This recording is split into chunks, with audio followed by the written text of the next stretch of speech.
وَلَقَدْ يَسَّرْنَا الْقُرْآنَ لِلذِّكْرِ فَهَلْ مِن مُّدَّكِرٍ۔ اور ہم نے قرآن کو سمجھنے کے لیے آسان کر دیا تو کوئی ہے کہ سوچے سمجھے۔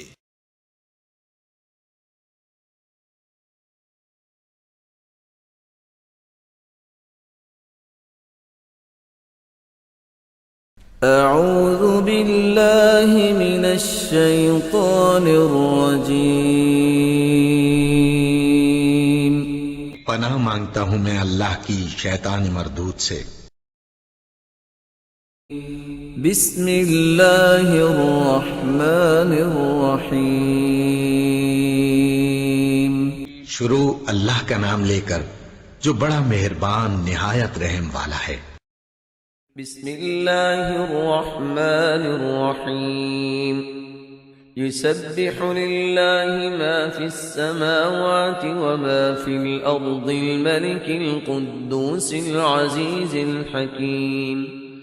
هو الذی بعث فی الأمیین رسولا منهم يتلو عليهم آياته ويزكيهم ويعلمهم الكتاب والحكمة وإن كانوا من قبل لفي ضلال مبين وآخرين منهم لما يلحقوا بهم وهو العزيز الحكيم۔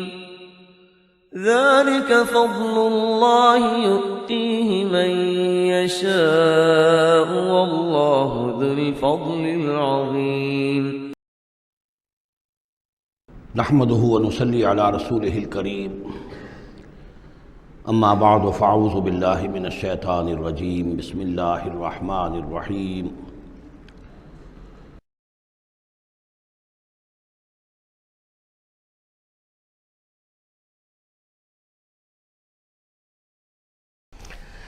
بسم اللہ الرحمن الرحیم۔ یسبح للہ ما فی السماوات وما فی الارض الملک القدوس العزیز الحکیم۔ هو الذی بعث فی الامیین رسولا منہم یتلو علیہم آیاتہ ویزکیہم ویعلمہم الکتاب والحکمہ۔ اب دیکھیے آپ، جیسے وہ آیت 3 دفعہ آ چکی تھی، یہ چوتھی مرتبہ آ رہی۔ وہ بنیادی طریقہ کار کیا تھا؟ قرآن کی تلاوت۔ قرآن اس مقناطیس کے مانند تھا کہ جس کے اندر جس کی روح بیدار ہے اس کو کھینچ لے گا۔ یہ ہے آپ کا آلہ دعوت۔ اب آپ کے پاس وہ آ گئے جو سلیم الفطرت، کسی درجے میں سلام، جن کی زیادہ سلیم الفطرت اور زیادہ جو ہے وہ فوراً آ گئے۔ کچھ کو تھوڑا سا وقت لگا، پھر کچھ اور وقت لگا، کچھ اور وقت لگا، تو 12 برس میں مکے کی جو ہے وہ ہانڈی کے اندر پوری طرح بلو کر نکال لیا گیا۔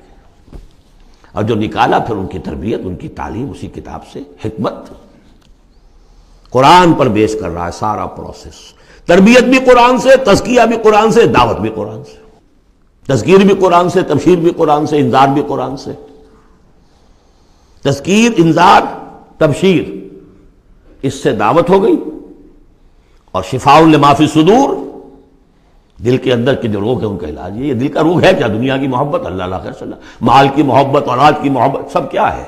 ہاتھی کے پاؤں میں سب کے پاؤں دنیا کی محبت۔ یہ قرآن نکال دیتا ہے۔ هو الذی بعث فی الامیین رسولا منہم، وہی ہے جس نے بھیجا، اٹھایا امیین میں سے ایک رسول، انہی میں سے۔ یتلو علیہم آیاتہ، ان کو پڑھ کر سناتا ہے اللہ کی آیات، یہ وہ مقناطیس۔ وَيُزَكِّيهِمْ وَيُعَلِّمُهُمُ الْكِتَابَ، وہ تزکیہ کر رہا ہے۔ تلاوت آیات کے ذریعے سے غلط نظریات ختم ہوئے، غلط نظریات ختم ہوئے۔ ان غلط نظریات پر جن ہمارے اعمال کی بنیاد تھی، ہر عمل کے پیچھے کوئی نظریہ ہے، کوئی ویلیو ہے جو آپ کے ذہن میں ہے، جس کے تحت آپ کوئی بھاگ دوڑ کر رہے ہیں، کوئی عمل کر رہے ہیں۔ وہ ویلیو غلط ہے تو عمل غلط ہوگا، ویلیو صحیح عمل صحیح ہوگا۔ قرآن نے ویلیو آپ کی صحیح کر دی، تو گویا کہ اب یہ برے اعمال، بری عادات، یہ جیسے پت جھڑ میں پتے جھڑ جاتے ہیں، خود ہی جھڑ جائیں گے، کیسے رہیں گے؟ اندر سے غذا ہی نہیں مل رہی، اندر تو جڑ ختم ہو گئی ان کی۔ یہ ہے تزکیہ۔ اور پھر تعلیم کتاب و حکمت، اب انہیں سکھاؤ، احکام دو، اور بڑی گہری بصیرت والی باتیں بھی سکھاؤ۔ وہ سب کے لیے نہیں ہے، اس کو وہ کہتے ہیں جیسے کہ ہمارے ہاں عربی مدارس میں بھی اب ہے شعبہ تخصص، فارغ التحصیل تو تم ہو گئے، اب تخصص کرو. یہ اصل میں تعلیم حکمت جو ہے یہ محمد رسول اللہ کی تعلیم کا اور تربیت کا شعبہ تخصص ہے، یہ سب کے بس کا روگ نہیں. وَمَن يُؤْتَ الْحِكْمَةَ فَقَدْ أُوتِيَ خَيْرًا كَثِيرًا يُؤْتِي الْحِكْمَةَ مَن يَشَاءُ وَمَن يُؤْتَ الْحِكْمَةَ فَقَدْ أُوتِيَ خَيْرًا كَثِيرًا. یہ اللہ تعالیٰ کسی کسی کو صلاحیت دیتا ہے. وَإِن كَانُوا مِن قَبْلُ لَفِي ضَلَالٍ مُبِينٍ، اور یقیناً اس سے پہلے تو وہ کھلی گمراہی میں تھے. وَآخَرِينَ مِنْهُمْ، اور محمد کو بھیجا ہے اللہ نے صرف امیین کے لیے نہیں، اوروں کے لیے بھی جو ہے تو انہی میں سے پوٹینشلی لما يلحقوا بهم، ابھی ان میں شامل نہیں ہوئے. حضور سے ان کے بارے میں پوچھا گیا، حضور نے مجلس میں بیٹھے ہوئے تھے، سلمان فارسی ان کے کندھے پر ہاتھ رکھا، فرمایا حکمت اگر سریا پر بھی ہوگی تو اس کی قوم کا کوئی شخص اسے لے آئے گا. اور کم سے کم یہ کہ تمام جو حنفی مسلمان علماء وہ سمجھتے ہیں کہ اس حضور کی حدیث کا مصداق امام ابو حنیفہ ہے رحمۃ اللہ علیہ. بہرحال اس میں کوئی شک نہیں کہ ایرانی قوم جو ہے بحیثیت مجموعی بہت ذہین فتیم، فلاسفر ایک سے ایک بڑھ کر، متکلم سارے کے سارے ایرانی ہیں. یہ ساری چیزیں ان کے ہاں فلسفہ منطق دو چیزیں کی گھٹی میں. 3 مراکز رہے ہیں دنیا میں فلسفہ اور منطق کے، ہندوستان، ایران، یونان، 3 ہے. نمبر 2 پہ جرمنی آ جائے گا، اس لیے کہ وہ بھی ایرینز ہیں.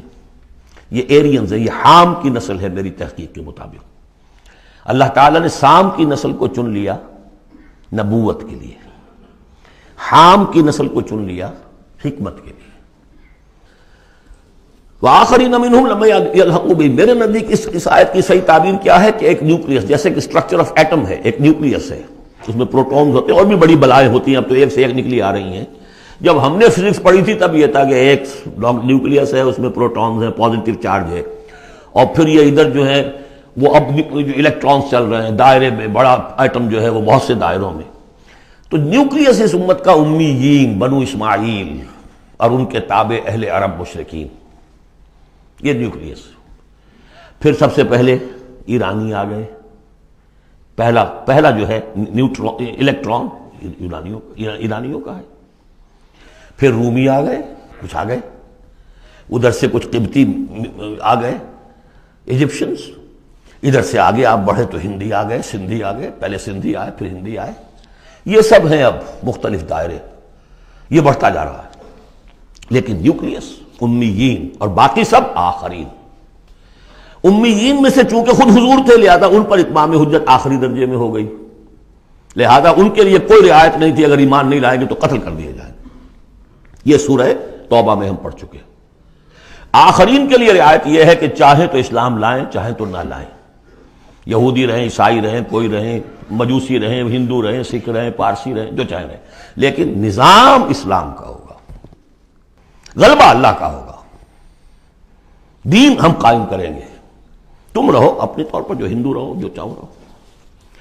وآخرین منہم لما یلحقوا بہم وہو العزیز الحکیم، اور وہ عزیز ہے اور حکیم ہے. ذالک فضل اللہ یؤتیہ من یشاء، یہ اللہ کا فضل ہے، وہ دیتا ہے جسے چاہتا ہے. اللہ کا فضل ہے. اس فضل کے بڑے درجے ہیں. سورہ بنی اسرائیل میں آیت پڑھی، ان فضلہ کان علیک کبیرا. حضور سے خطاب ہے، سب سے بڑا فضل، سب سے بڑا فضل، سب سے بڑا فضل اس پوری کائنات میں محمد رسول اللہ پر ہوا. اگرچہ ان کا فضل کس طور سے ہوا ہے وہ آپ دیکھ لیجئے، ماریں پڑی ہیں، پتھراؤ ہوا ہے، خون کے دھارے چھوٹے ہیں. اللہ کا فضل جو ہے دنیا میں وہ ناز و نام نہیں ہے، عیش نہیں ہے، آرام نہیں ہے. جس میں سب سے بڑا فضل تھا اسے یتیم پیدا کیا، پوستھیومس پیدا بھی ہوا باپ کے فوت ہونے کے بعد، بالکل مفلس قلاش. وہ تو دائی حلیمہ کو کوئی اور بچہ ملا نہیں تھا تو قرۂ فال بنا میں من دیوانہ زدن ہو گیا معاملہ، ورنہ لوگ جاتے تھے، اچھے کھاتے پیتے گھرانوں کے بچے لیتے تھے. یتیم کو کون لے جائے گا؟ لیکن وہ یتیم پھر کیا بنا؟ در یتیم. وَوَجَدَكَ ضَالًّا فَهَدَىٰ وَوَجَدَكَ عَائِلًا فَأَغْنَىٰ أَلَمْ يَجِدْكَ يَتِيمًا فَآوَىٰ. پھر جو کچھ ہوا ہے سخت، آپ کا جو نوجوانی کا دور ہے، سخت مشقت، مزدوری، آپ کہتے ہیں میں قریش کی بھیڑیں بکریاں چند ٹکوں کی مزدوری پر چلایا کرتا تھا، قراریت، درہم و دینار نہیں، قراریت، ٹکے، پیسے۔ بہرحال یہ دنیا کا معاملہ اور ہے۔ فرمایا وآخرین منہم لما یلحقوا بہم وہو العزیز الحکیم، ذالک فضل اللہ، یہ میں بیان کر رہا تھا، فضل کبیر بلکہ فضل اکبر تو ہوا حضور پر۔ پھر جو بھی محمد کے دامن سے وابستہ ہو گیا، بہت بڑا فضل ہے۔ چاہے اللہ نے ہمیں پیدائشی طور پر یہ فضل دے دیا ہے، ہم اس فضیلت کا قدر نہ کریں اور وہ پھر راندہ درگاہ حق ہو جائے، وہ دوسری بات ہے۔ اللہ نے تو دیا، بل اللہ یمن علیکم ان ہداکم للایمان، تمہیں اس راستے پر ڈال دیا ہے اللہ کے بندو، تمہیں پیدا کیا وہاں جہاں تم نے پیدا ہوتے کان میں اذان سنی ہے اور دوسرے کان میں اقامت سنی ہے، اس سے بڑا فضل کیا ہوگا؟ لیکن تم نے اس کی ناقدری کی تو یہ دوسرا بات ہے۔ ذالک فضل اللہ یؤتی من یشاء واللہ ذو الفضل العظیم، اللہ بڑے فضل والا ہے۔ لیکن یہ کہ اب یہ جو پروسیس تھا، جو محمد رسول اللہ کا اعلی انقلاب تھا، قرآن، اب محمد تو جا رہے ہیں صلی اللہ علیہ وسلم، یہ پروسیس آگے کون جاری رکھے گا؟ نبی تو کوئی اور آنا نہیں۔ لہذا حضور نے کہا خطبہ حجۃ الوداع میں، قد ترکت فیکم ما ان تمسکتم بہ او اعتصمتم بہ لن تضلوا ابدا کتاب اللہ، میں چھوڑ کر جا رہا ہوں، یہ محمد کے قائم مقام ہے یہ قرآن، یہ عصائے موسیٰ سے 100 گنا بڑا معجزہ ہے۔ عصائے موسیٰ صرف موسیٰ کے ہاتھ میں تھا تو معجزہ تھا، بعد میں تو وہ لٹھیا کی لٹھیا ہے، اور کیا ہے، پڑا ہوگا کسی ٹرنک کے اندر، شاید ہو اب بھی، جیسے کہ کہتے ہیں یہودی ہے لاٹھی ہے، اب وہ سانپ تو نہیں بنے گا کسی کے لیے۔ یہ معجزہ ہے جو ہر ایک کے ہاتھ میں آ سکتا ہے، بشرطے کہ اس کا حق پہچانے، اس کا حق ادا کرے، اس کی قدر و قیمت کو جانے۔ افبہذا الحدیث انتم مدہنون وتجعلون رزقکم انکم تکذبون، اس کے ساتھ تمہارا یہ معاملہ ہے، یہ مداہنت ہے۔ دنیا بھر کی زبانیں سیکھ لو، دنیا بھر کے علوم سیکھ لو، اتنی عربی نہیں کہ قرآن مجید کو براہ راست سمجھ سکو، اور اگر یہ قرآن تمہیں پوزیس کر لے گا تو خدا کی قسم کھا کر کہتا ہوں کہ کسی اور کام میں دل نہیں لگے گا آپ کا۔ یہ کیا کام ہے؟ گھس گھس گھس گھس گھس کر کے تنخواہ ہو گئی 30,000 40,000 50,000 تنخواہ لے کے آ گئے، بس یہی ہے۔ Were you created for that؟ ابراہیم بن ادھم کا آپ نے سنا ہوگا نام، بادشاہ تھے کسی علاقے کے، شکار پر گئے ہوئے تھے، تو وہاں کہیں آواز انہیں سنائی دی، کسی فرشتے کی تھی یا یہ کہ خود ان کے اپنے دل کی آواز تھی، یا ابراہیم لہذا خلقت ام لہذا امرت، اے ابراہیم سوچو، کیا اس کام کے لیے تمہیں پیدا کیا گیا تھا؟ کیا تم اس کام کے لیے پیدا کیے گئے تھے اور تمہیں اس کام کا حکم ہوا تھا شکار کرو جا کر؟ بس وہیں سے کایا پلٹ ہوئی۔ تو سوچنے کی بات ہے۔ اب ترتیب بتا رہا تھا اصل میں، ورنہ بات لمبی ہو جائے گی، کہ اب یہ قرآن کے بارے میں تمہارا طرز عمل کیا ہوگا۔